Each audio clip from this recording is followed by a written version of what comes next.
हमेशा मुझे sexual threat क्यों दी जाती है?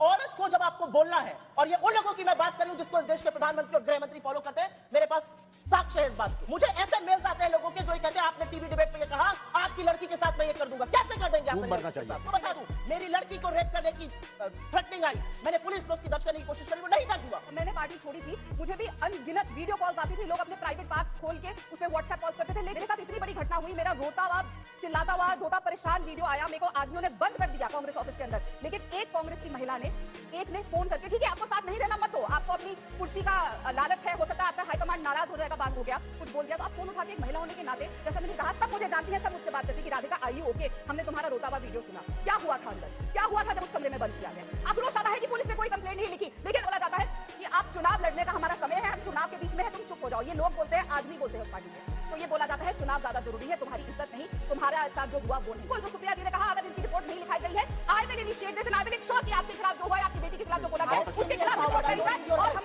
अगर नहीं किया जाए तो हमारी सरकार है, ये हमारी जिम्मेदारी है। आप मेरे साथ नहीं खड़ी हो सकी, आप मुझे कॉल करके ये नहीं पूछ सकी कि राधिका आई ओके, लेकिन मैं आज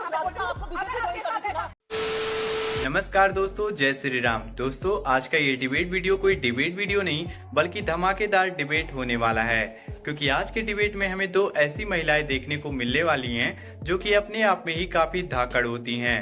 तो हमें कांग्रेस की तरफ से एक गाली वाली बाई सुप्रिया श्रीनेत देखने को मिलने वाली हैं और बीजेपी पार्टी की तरफ से राधिका खेड़ा देखने को मिलने वाली हैं, जो कि पहले कांग्रेस में थी, अब बीजेपी में आ चुकी हैं।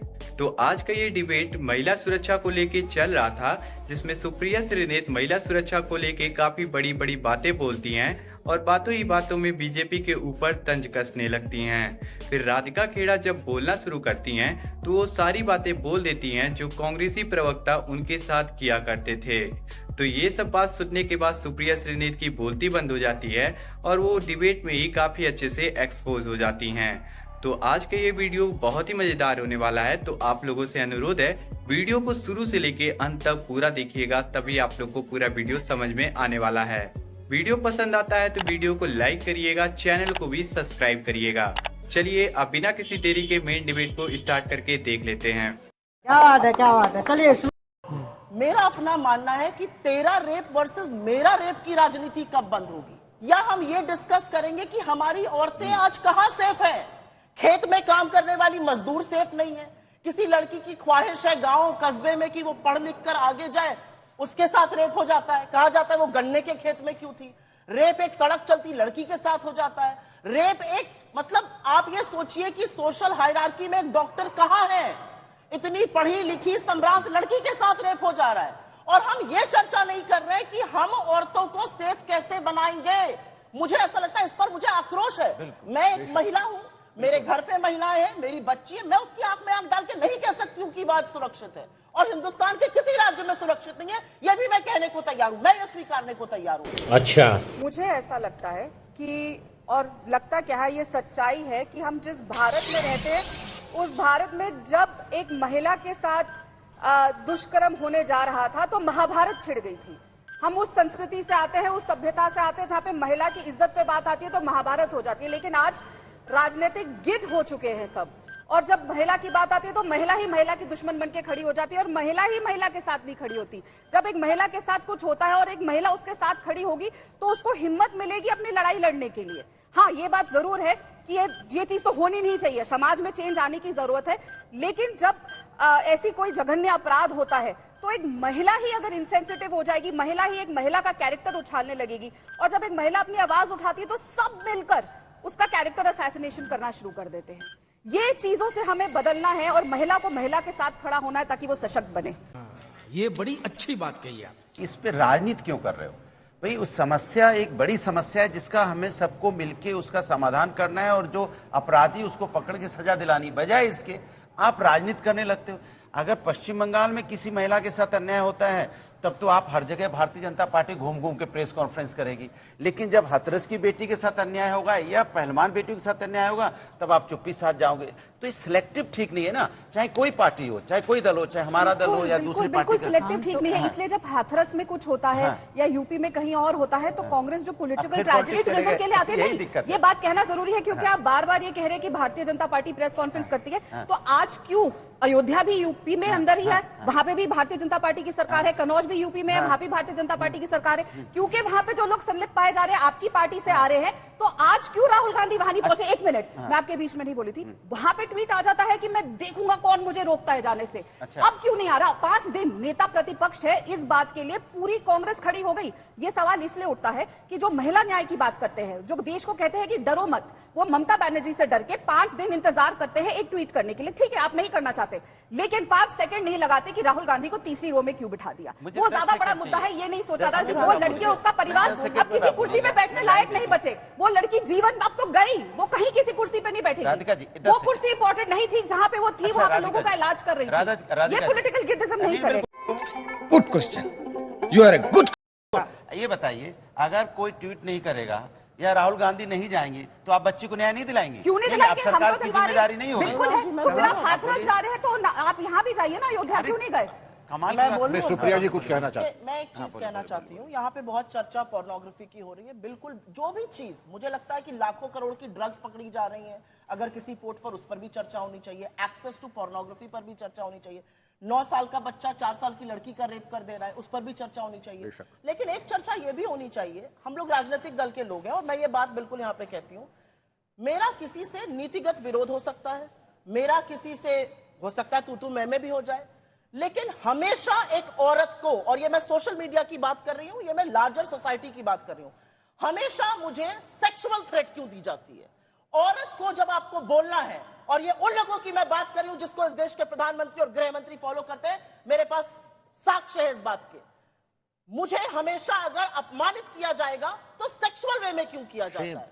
क्यों मेरे सेक्सुअल ओरिएंटेशन को बोला जाता है? क्यों सेक्सुअल बात पे मुझे करा जाता है? मेरी लड़की के साथ आप क्या कर देंगे? मुझे ऐसे मेल्स आते हैं लोगों के जो ये कहते हैं आपने टीवी डिबेट पे ये कहा, आपकी लड़की के साथ मैं ये कर दूंगा। कैसे कर देंगे आप मेरी लड़की के साथ? क्योंकि मैं एक औरत हूँ। एक आदमी को कोई मेल भेजता है कि आपका मैं रेप करना चाहिए, तो भेजता है ऐसी मेल। और मेरा अपना मानना है, हम लोग रेप से आक्रोशित है आज महिला, और मैं अपनी बात तो कर सकती हूँ यहाँ पे कि मैं बहुत प्रिविलेज बैकग्राउंड ये नहीं है कि मैंने मर्सिडीज में जिंदगी गुजारी है। एज अ महिला हम लोग बचपन से झेलते हैं, कोई बॉटम पिंच करके चला जाता है, कोई दुपट्टा खींचता है, कोई मनचला सीटी बजाता है। हम कब इन बारों में चर्चा करेंगे? क्योंकि rape is the ultimate act of horror. ये जो सारी छोटी छोटी एक्ट ऑफ हॉरर एक औरत जीती है, उसके बारे में चर्चा हम नहीं करेंगे। उसके बारे में आप किसी के सामने बात, और ये हर राजनीतिक दल की बात है। लोगों को लगा ये हंसी मजाक की बात है। भाई क्यों ये हंसी मजाक की बात है? ये हंसी मजाक की बात नहीं। 1 सेकंड, बस 30 सेकंड। एक आदमी की हिम्मत कैसे है कि वो मुझे सोशल मीडिया पर मेरे किसी एक्ट के लिए सेक्सुअल बात कर रहा है? कैसे बोल सकता है? कैसे किसी की हिम्मत? और मैं आपको बता दूं, मेरी लड़की को रेप करने की थ्रेटनिंग आई, मैंने पुलिस में उसकी दर्ज करने की कोशिश करी, वो नहीं दर्ज हुआ। कैसे नहीं दर्ज हो सकता है ये मामला? झूठ पे झूठ, झूठ पे झूठ बोलती जा रही है, शर्म नहीं आती? क्योंकि ये महिलाओं का मुद्दा है तो महिलाओं की चर्चा होनी चाहिए। जो सुप्रिया जी ने कहा बिल्कुल सही कहा। बिल्कुल सही कहा। जो इन्होंने कहा कि ऐसी मेरे को मेल्स आती नहीं होनी चाहिए, बिल्कुल। जब मैंने पार्टी छोड़ी थी मुझे भी अनगिनत वीडियो कॉल्स आती थी, लोग अपने प्राइवेट पार्ट्स खोल के उस पर व्हाट्सएप कॉल्स करते थे। लेकिन क्योंकि मैं खुद एक विक्टिम रही हूं, महिला के खिलाफ जिस तरीके से बदतमीजी करी गई, लेकिन मैं ये मानती हूं कि सेफ्टी एट वर्क प्लेस बहुत जरूरी है, क्योंकि वही उस महिला के साथ भी हुआ जो रेप हुआ। मेरी किस्मत थी कि मेरे साथ ऐसा नहीं हुआ, लेकिन मैं एक पॉलिटिकल पार्टी में काम करती हूँ। कोई भी वो किसी भी कार्य में हो, हमारी वर्क प्लेस हमारा मंदिर होता है और हम सोचते हैं कि वो हमारे लिए सबसे सेफ है। लेकिन जब एक पॉलिटिकल पार्टी में ही किसी भी ऑफिस में किसी महिला के साथ कुछ होता है तो वहां की सारी महिलाएं चुप हो जाती हैं। इतना तक नहीं करती कि वो फोन उठा के उस लड़की से पूछ ले कि तुम ठीक हो। मेरे साथ इतनी बड़ी घटना हुई, मेरा रोता हुआ, चिल्लाता हुआ, रोता परेशान वीडियो आया, मेरे को आदमियों ने बंद कर दिया कांग्रेस ऑफिस के अंदर। लेकिन एक कांग्रेस की महिला ने, एक ने फोन करके, ठीक है आपको साथ नहीं देना मत दो, आपको अपनी कुर्सी का लालच है, हो सकता है आपका हाईकमांड नाराज हो जाएगा, बात हो गया, कुछ बोल दिया, तो आप फोन उठा के, एक महिला होने के नाते, जैसा मैंने शुरुआत में कहा, महिला के साथ नहीं खड़ी होती। एक महिला ने फोन करके नहीं कहा, सब मुझे जानती है, सब मुझसे बात करती कि राधिका आई यू ओके, हमने तुम्हारा रोता हुआ वीडियो सुना, क्या हुआ था अंदर, क्या हुआ था जब उस कमरे में बंद किया गया। आक्रोश आता है कि पुलिस ने कोई कंप्लेंट नहीं लिखी, लेकिन आपने अपनी पार्टी में क्या किया, और ऐसे अनगिनत महिलाओं के साथ हर पार्टी में होता होगा, हर ऑफिस में होता होगा, लेकिन किसी को आक्रोश नहीं आएगा। तो मैं यही तब शुरुआत में भी कही थी कि एक महिला को महिला के साथ खड़ा होने की जरूरत है। और फिर क्या हुआ, मेरे खिलाफ प्रेस कॉन्फ्रेंस होकर मेरे ही चरित्र पे सवाल उठाए जाते हैं, पार्टी के प्लेटफॉर्म से सवाल उठाए जाते हैं, मेरी माताजी को लेकर आया जाता है, मेरे परिवार को लेकर आया जाता है, क्योंकि मैंने हिम्मत करी कि मैं इस बात के लिए खड़ी हुई कि मेरे साथ न्याय नहीं हुआ। यह बोला जाता है कि आप चुनाव लड़ने का हमारा समय है, हम चुनाव के बीच में है, तुम चुप हो जाओ। ये लोग बोलते हैं, आदमी बोलते हैं उस पार्टी के। तो मैंने इसीलिए कहा कि हम उस सभ्यता और संस्कृति से आते हैं जहां पे एक महिला के साथ जो होता है तो महाभारत होती थी, लेकिन जब लड़की अपने ही ऑफिस में, अपने ही परिवार में आवाज उठाती है कि मेरे साथ ऐसा कुछ हो रहा है, तो ये बोला जाता है चुनाव ज्यादा जरूरी है, तुम्हारी इज्जत नहीं, तुम्हारा साथ जो हुआ वो नहीं। ये मानसिकता हर लेवल पे बदलने की जरूरत है। हर बिल्कुल जो सुप्रिया जी ने कहा, अगर इनकी रिपोर्ट नहीं लिखाई गई है, I will initiate this and I will ensure कि आपके खिलाफ जो हुआ है, आपकी बेटी के खिलाफ जो बोला गया है, उसके खिलाफ रिपोर्ट करी जाए। और हम अगर नहीं किया जाए तो हमारी सरकार है कि हमारी जिम्मेदारी है। आप मेरे साथ नहीं खड़ी हो सकी, आप मुझे कॉल करके ये नहीं पूछ सकी कि राधिका आई ओके, लेकिन मैं आज अगर आपके साथ ऐसा exactly what I was saying कि यही कैरेक्टर असैसिनेशन होगा कि महिला ने अगर कंप्लेंट करी तो आपको बीजेपी ज्वाइन करनी है, आपको कैरेक्टर असैसिनेशन करना है। मैंने ये कैरेक्टर असैसिनेशन नहीं किया कि आपकी बेटी के लिए आपको आई rest my case, it is मैं सिंपल बात कह रही हूं, एग्जैक्टली व्हाट अगर मैं आपकी जगह होती मैं पार्टी के अंदर रहकर लड़ती और न्याय की उम्मीद जो मुझे ये कह रहे हैं कि आप बीजेपी चुप रहो, चली जाती। छोड़िए उस बात को, मैं बीजेपी नहीं जाती, ये सच्चाई है। मैं पार्टी के अंदर रहकर लड़ती। You have proved my point. दोस्तों आज का डिबेट यहीं पे खत्म हो चुका है, लेकिन मैं सुप्रिया श्रीनेत के लिए सिर्फ एक ही बात कहना चाहता हूं कि सुप्रिया श्रीनेत का मुंह वहीं पे खुलता है जहां पे बीजेपी की सरकार होती है, और जहां पे कांग्रेस का सरकार होता है वहां पे अगर महिलाओं के साथ कुछ अपमान होता है तो वहां पे इनका मुंह बंद हो जाता है, वहां पे इनके मुंह पे ताला लग जाता है। खैर, आप सबका इस वीडियो के बारे में क्या राय है, आप लोग भी अपना राय हमें कमेंट बॉक्स में जरूर बताइएगा। अगर आप सभी को ये वीडियो पसंद आया है तो वीडियो को लाइक कर दीजिएगा और चैनल को भी सब्सक्राइब कर लीजिएगा ऐसी और भी वीडियो देखने के लिए, क्योंकि मैं आप सभी लोगों के लिए ऐसा डिबेट लाता रहता हूँ। तो जल्दी मुलाकात करेंगे एक नए डिबेट के साथ, तब तक के लिए आप लोग अपना और अपने परिवार का ध्यान रखिएगा। जय हिंद, जय भारत, वंदे मातरम, जय जय सिया राम।